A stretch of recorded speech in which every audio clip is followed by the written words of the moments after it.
Olá, seja bem-vindo à nossa devocional de número 66. Hoje nós vamos estudar Romanos 16, dos versos 17 ao 24. Vamos à leitura. E rogo-vos, irmãos, que noteis os que promovem dissensões e escândalos contra a doutrina que aprendestes, desviai-vos deles, porque os tais não servem ao Senhor Jesus Cristo, mas ao seu ventre, e com suaves palavras e lisonjas enganam os corações simples. Quanto à vossa obediência,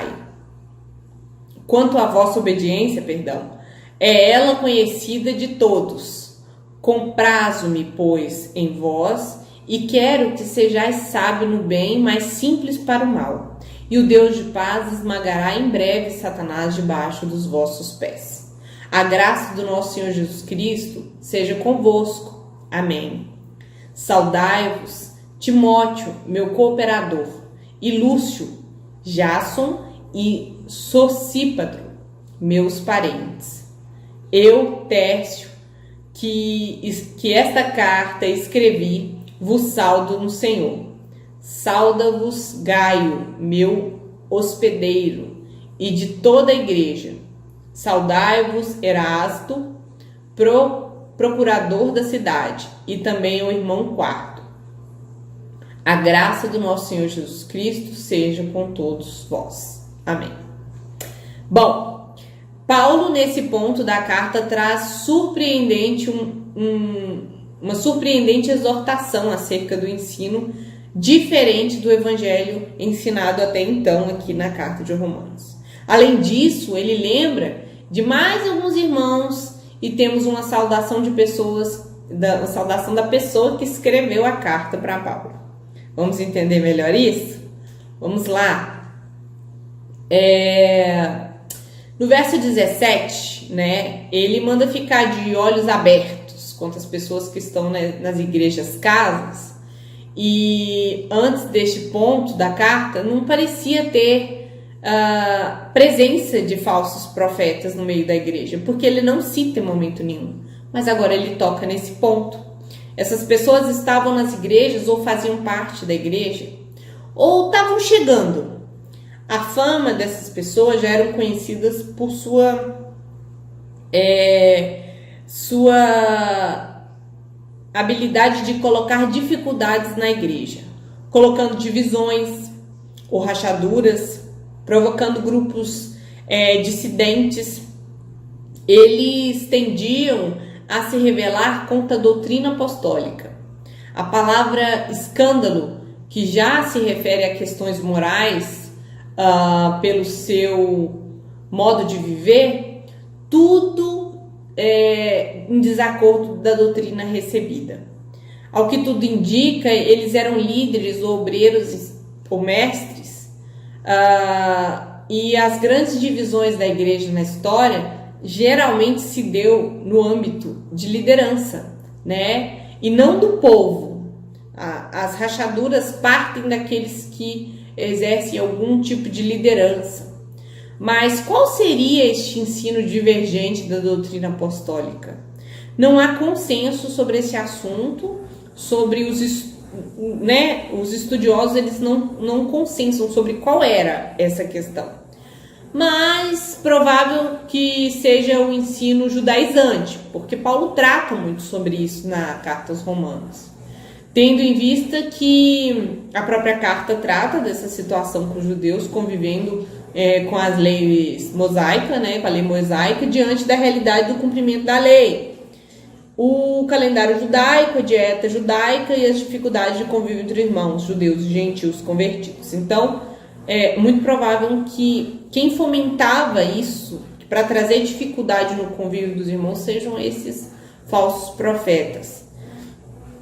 Entenda que a diferença entre erro, que era o que acontecia com os irmãos que tinham alguns escrúpulos em comer alguma coisa, mas Paulo fala sobre a doutrina falsa e isso é heresia. Então, quando Paulo tratou da questão das dificuldades dos irmãos judeus em comer de todo tipo de carne, todo tipo de comida, ele trata isso como erro, uma falta de maturidade da fé, né? Então chama esses irmãos de fracos. Mas nesse caso, dessa leitura que nós fizemos nesse estudo, ele está tratando de heresia. São erros, né? Na verdade, algo mais grave, porque o erro não nos impede a salvação, mas a heresia afeta diretamente a nossa salvação. Então, o que difere erro e heresia é isso, né? Se ela vai contra as bases, os alicerces da nossa fé, da salvação. Por isso, ele manda ficar longe, porque a consequência de ser enganado por esses falsos profetas é grave. Como a igreja deve reagir diante deles, Paulo manda ficar de olhos abertos. Quer dizer, marca eles, fique em alerta, não vire as costas, né? Afasta deles, não dê espaço para eles, não dê voz para eles na igreja. Seja cauteloso, né? Ainda não era o caso da exclusão, como a gente vê acontecendo lá na carta aos Coríntios, mas quando os irmãos estavam discutindo se comiam pouco ou não, a orientação é abra mão dessa discussão, abra mão de comer perto desses irmãos, conviva bem com eles, mas é importante entender que essa linha é tênue e Paulo vai falar as 4 razões que nos ajudam a perceber quem são os falsos profetas. E isso se dá já no verso 18. Então, nós vamos entender aí esses pontos que Paulo coloca para a gente identificar um falso profeta. Primeiro, o ventre, né, no Oriente Antigo, era o centro das emoções. Então, é aqui que relata que eles só vivem pelos seus interesses, né? Apesar deles estarem no meio da igreja, eles buscam seus próprios interesses. Aparecem como servos de Jesus, mas só querem dinheiro que venha pelo poder que tem pelas pessoas. Eles não servem a Cristo, mas a si mesmo. Eles eram maus, ímpios, e tinham a intenção de enganar os apóstolos quanto aos irmãos que viviam no erro e de pastoreio, né? Correção e misericórdia, mas para a liderança que promove falsas doutrinas, é mais inflexível ao ponto de entregar ao diabo. Então, o que ele faz? Esses falsos profetas, né? Como os apóstolos lidavam com quem vivia no erro? Correção, misericórdia, né? Paciência. Mas as lideranças, né, que promovem falsas doutrinas, eles são inflexíveis, ao ponto de chegar à exclusão, né? A entregar aquele irmão para o diabo, como a gente vê também acontecendo em outras cartas de Paulo. Não há misericórdia para um falso profeta, né? Para pessoas que enganam o coração daquelas pessoas simples, incautas, né? Que não têm um conhecimento aprofundado da palavra de Deus. Eles usam de palavras agradáveis e falam o que o povo quer ouvir. Então, e fala, né, com grande habilidade, agrada o povo, né, com palavras lisonjeiras, né, que na origem da palavra grega também significa promessas, né. Livros apresentam diversos hereges, né, são escritos como cordiais, cortês, né, e com grande habilidade de falar. Pessoas na história que trouxeram heresias para a igreja são extremamente ardilosos ao falar. Falam de maneira maravilhosa. Enquanto a gente vê alguns crentes fiéis na história, escritores, escrevendo de maneira brusca, né? Então, assim, eles têm uma habilidade. Não estou dizendo que quem fala de maneira educada, cortês, sempre está querendo enganar, né? Mas estou dizendo que eles usam disso por ser mais fácil de ser recebido sua mensagem, mais fácil de não ser questionado o conteúdo da sua mensagem. Outro ponto que o falso profeta faz ele pega o incauto, né, aquele que é simplório, aquele que não estuda, né, a palavra de Deus e é levado facilmente ao engano, né, e aquelas pessoas que é como se ele enxergasse presas, fáceis, aquelas pessoas que são levadas pelos seus sentimentos, então ele usa dessa influência sentimental na maneira de falar, e não pela palavra de Deus, não por causa das bases da palavra de Deus, do que o evangelho faz. Então ele leva, né, pelo aquele emocionalismo, a pessoa a receber o que ele está dizendo como verdade, e não a palavra de Deus, quando a palavra de Deus nos manda ser como os bereanos, conferir se o que está sendo dito está na palavra mesmo, né? É aquele tipo de pregador legal, agradável, que fala coisas gostosas de ouvir, coisas agradáveis, né? Que não quer confrontar ninguém, não quer, que seleciona no evangelho o que ele vai trazer, que ele pega ali, escolhe o que é mais agradável, mais palatável, né? Para as pessoas, porque isso vai tirar elas do foco do evangelho como um todo. Então aquilo que é importante, que exorta, né, que nos confronta, que nos limpa, que nos sara, né, apesar de ser duras palavras, eles tiram essas pessoas desse foco, né, para que sejam levadas, né, só para as coisas boas. Então não é que um falso profeta não diga nada que esteja na palavra de Deus, mas ele seleciona da palavra aquilo que é agradável para a pessoa, para que ele tenha dela confiança, para retirar dela o que ele deseja, né? E também ali já no verso 19, Paulo atenta para os cuidados com o testemunho da igreja. Então eles ficarem recebendo esses falsos profetas trazem um problema. Eles deixam de ser uma referência de igreja obediente à palavra de Deus.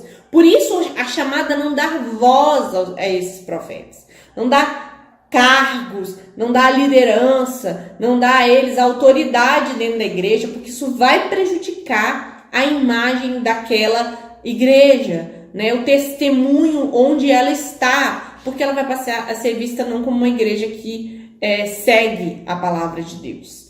E o 20, nós vemos aqui que depois de 16 capítulos, falando da mais profunda teologia, somente agora e brevemente Paulo fala do diabo.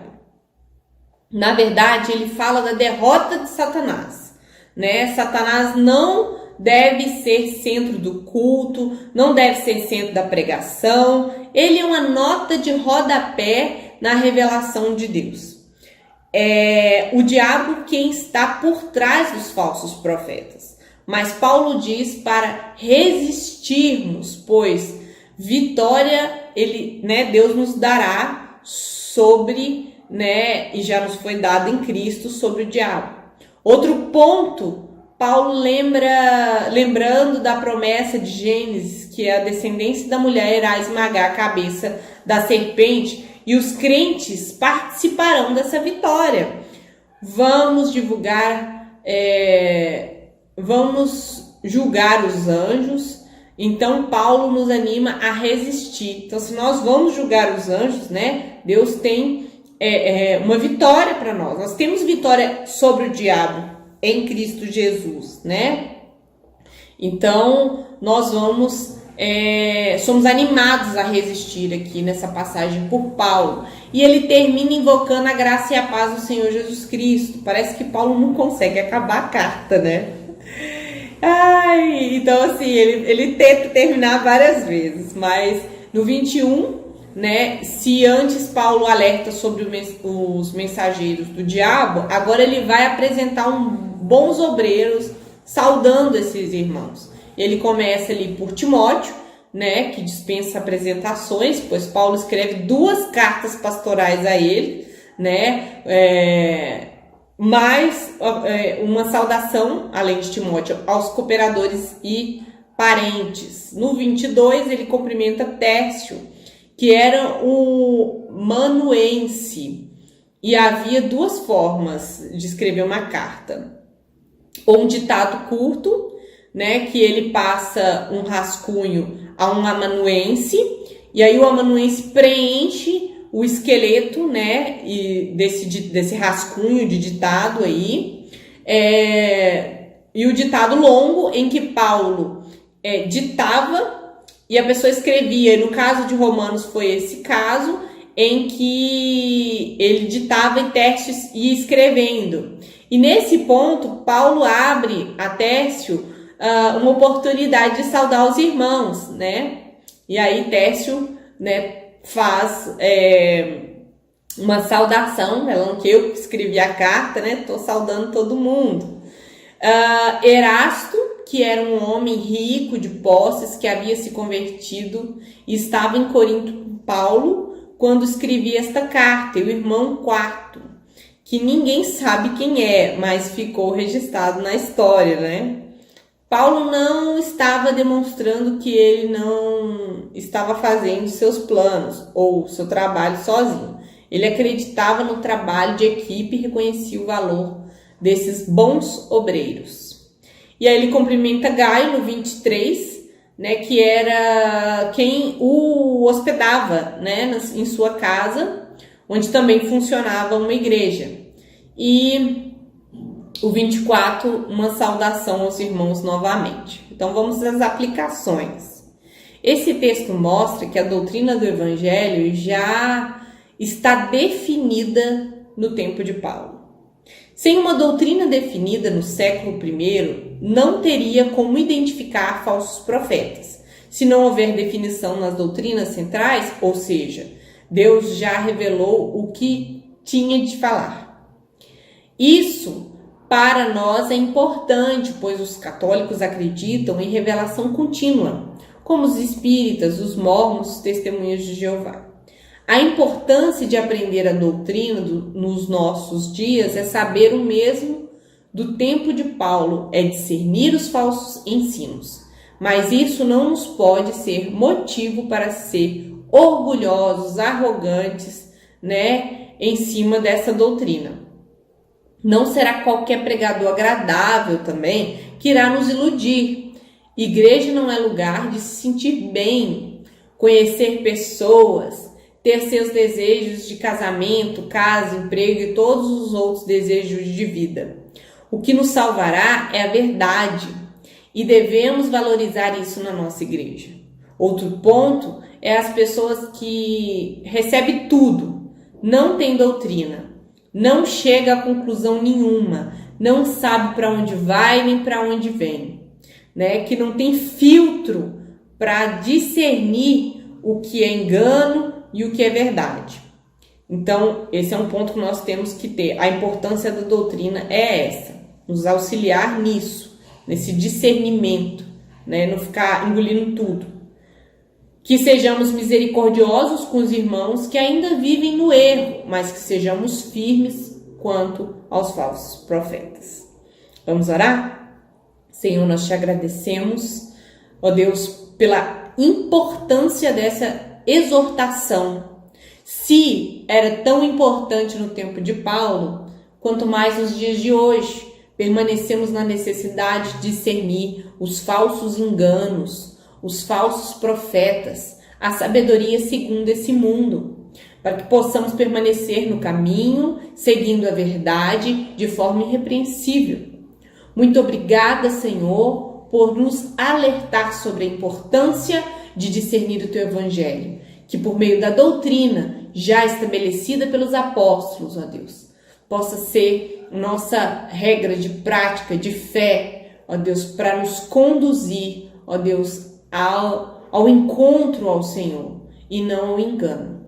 Que no nome de Jesus a nossa igreja possa ser misericordiosa com aqueles que ainda erram, mas que possamos ser firmes para com aqueles que vêm trazer o engano. Nós te agradecemos em nome de Jesus. Amém.